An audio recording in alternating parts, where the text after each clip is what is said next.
Good morning. Thanks for joining me, everyone. Charles Moscowitz here on a Sunday morning. It's all over, like the late, great Jerry Williams used to say. It's all over. The impeachment is over. They blew it. Ain't going to happen.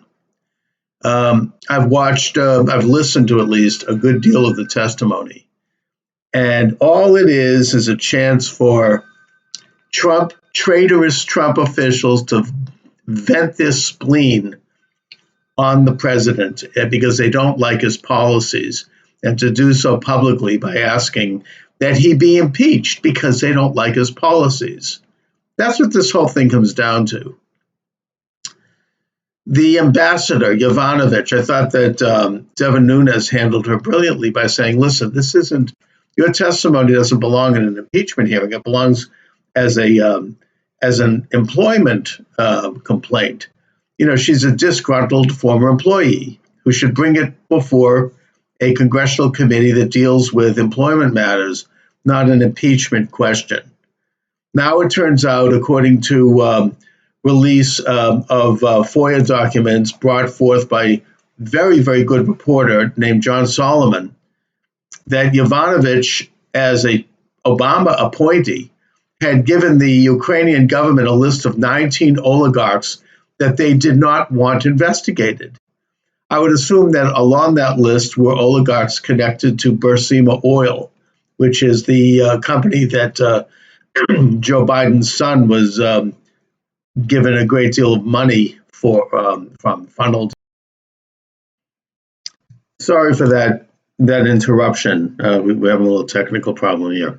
Anyways, I think we should take a look at the 19 executives that Ambassador Yovanovitch did not want the Ukrainian government to investigate, to see whether or not some of those executives were part of Burisma Oil, which was giving those enormous sums of money to Biden's son, to Biden, and using his son as a proxy while he was vice president of the United States. I don't think those are things that are even up for question. And that the committee has essentially raised the very major issue, which was that, in fact, this is a major case of projection because it was the Democrats who were colluding with Ukraine to get dirt on Trump. We now know this, and this Chalupa, Alexandra Chalupa, was a conduit for that information from the Ukrainians. So when President Trump asked the newly elected president of Ukraine, Volodymyr Zelensky, to investigate corruption, he was right.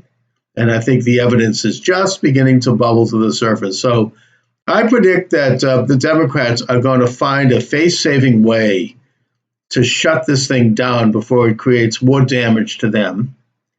That the testimony has so far been not just hearsay, but a chance for Trump appointees to, as I said, vent their spleen against Trump. They don't like his policies. They don't like the way he talks. They don't like he doesn't speak with a phony British accent that they're used to hearing.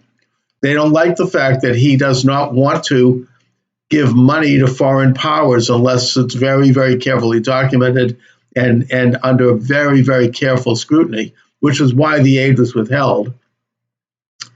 They don't like the fact that in closed testimony, one of the national security officials, John Morrison, testified that the Ukrainians did not know that the amount was withheld, and that that's a normal procedure, especially in the Trump administration, where they have a very jaundiced eye toward foreign aid and military aid, and they generally want to make sure that such aid is carefully vetted and examined so that it matches American national interests.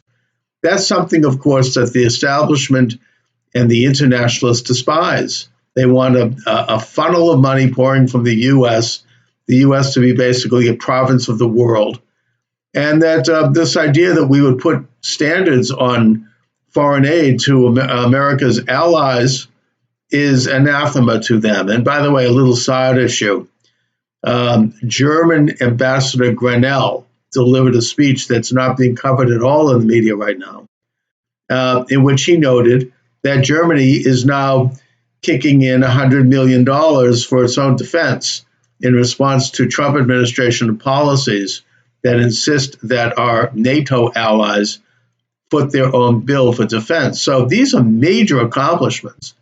And also, Secretary of Commerce Wilbur Ross recently mentioned that Democrats dragging their feet on trade agreements is costing the economy hundreds of billions of dollars, which brings up the question, is that what they want to do? Yes, I think it is.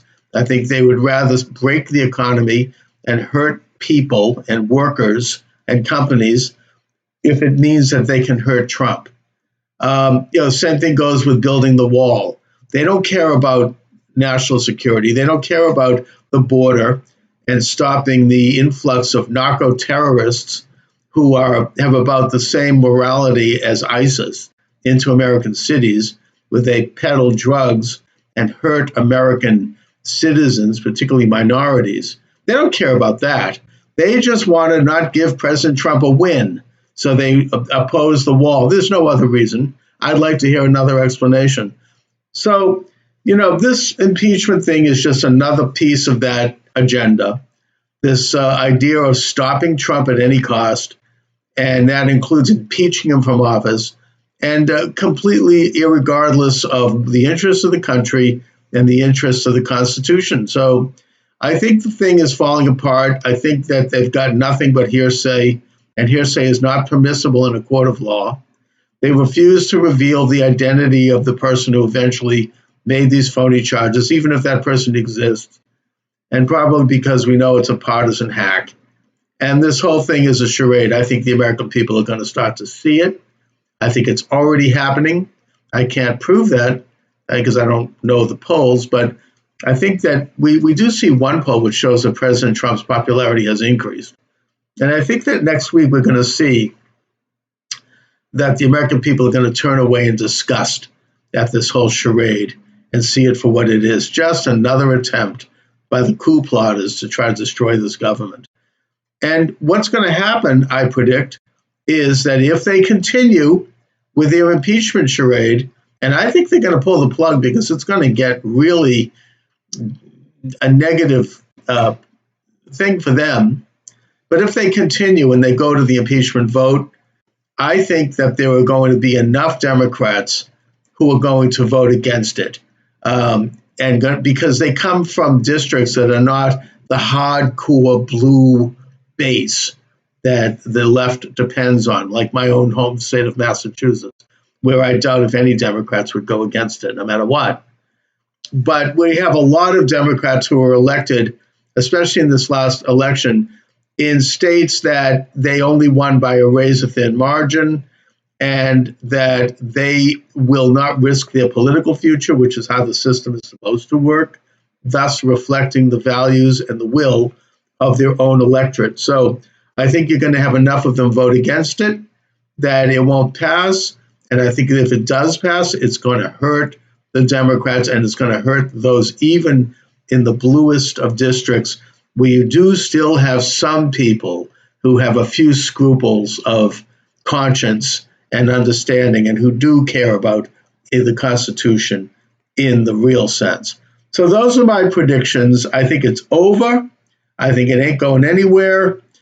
And I just want to end by mentioning that last night I listened to the speech delivered by Attorney General William Barr at the Federalist dinner at the Union Station in Washington.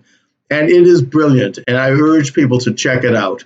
It is, you listen to the entire speech, he lays out the problem exactly as it is, the usurpation of conventional constitutional functions of the executive branch over time, not just under this administration, and the attack on President Trump for everything he does, which has become criminalized.